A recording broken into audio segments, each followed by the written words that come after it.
আমরা এই মুহূর্তে ব্রাহ্মণবাজার শমশেরনগর সড়কের ভেজাবন এলাকায় আছি।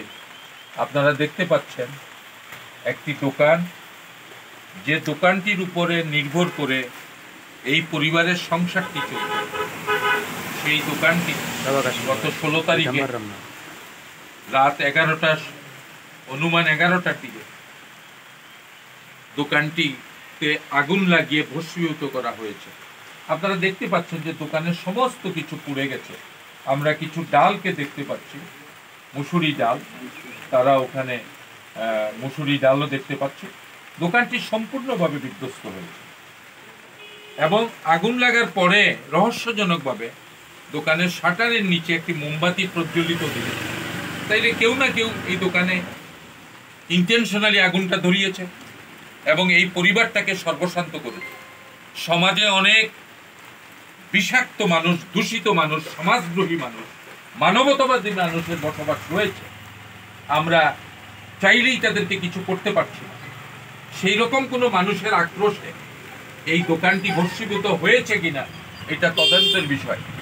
রাষ্ট্রীয়ভাবে তদন্ত করা প্রয়োজন। যদি কেউ ইচ্ছাকৃতভাবে এই পরিবারকে সর্বশান্ত করার জন্য আগুন ধরিয়ে থাকে, তাকে খোঁজ করে বের করে আইনের আওতায় এনে দৃষ্টান্তমূলক শাস্তি তার দেওয়া প্রয়োজন।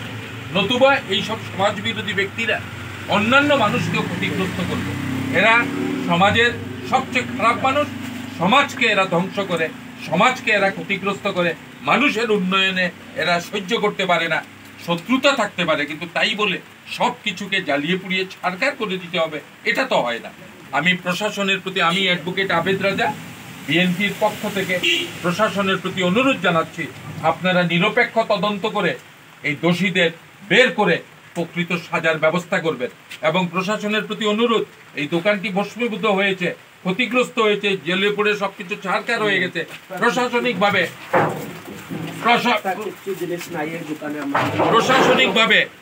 যদি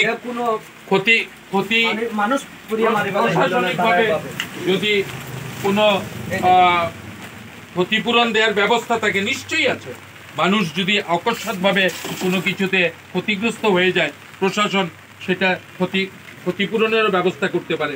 আমি প্রশাসনের প্রতি অনুরোধ জানাচ্ছি, আপনারা এই দোকানকে আবার পুনরায় চালু করা এবং দোকানকে মেরামত করা, সব কিছুতে প্রশাসনের পক্ষ থেকে তাদেরকে প্রয়োজনীয় ক্ষতিপূরণ প্রদানের ব্যবস্থা করবেন। আজকে এই বর্ষণসিক্ত পরিবেশেও আমরা অনেক লোক জড়ো হয়েছি এখানে, আপনারা দেখতে পাচ্ছেন অনেক মানুষ।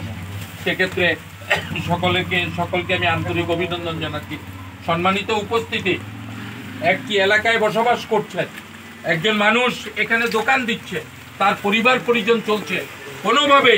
কোনোভাবেই রাতের আধারে তাকে ক্ষতি করার জন্য কোনো ষড়যন্ত্র, কোনো উদ্যোগ আমরা বরদাস্ত করতে পারি না।